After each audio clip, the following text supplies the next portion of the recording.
qaaliga waanada xisa walaashay gurigeeda lagu casuumay ku yaalo magaalada Puntland dad badan oo asxaabta fanka ah ayaa halkan nala fadhiya oo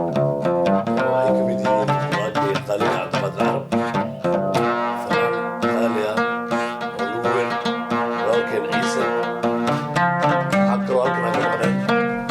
Cabdullaahi Xuseen Cigaal oo isna saaxiib qaali ah sidoo kale waxaa halkan nala jooga laba nin oo aad iyo aad loogu weyn isboortiga hore lagu weyn qabayaashii koobka iyo Rotterdam ka dhacay waa Diiwaan Forest iyo saaxiibkii qaali ah Cabdiqaadir Afgoy Muftax Afgoy oo isna halkan ka jooga waxaa sidoo kale nala jooga gabdho badan oo magacyadooda soo koobi karin guriga ka mid ah waxaa ka mid ah Ibrahim iyo Hebel كيف مسلمتي وعاون فرصة أقوى لنا برضو كمستي وين قعدت معاه شاف كتارة نقعد في الأرض وين خلصوا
hibashada galgacalka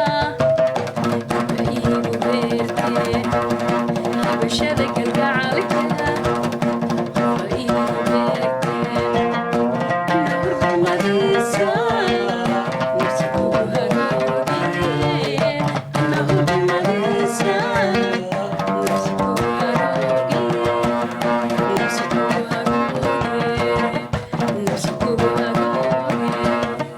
nafsi kugu haroogiye يا سلام يا سلام يا سلام. Bismillah.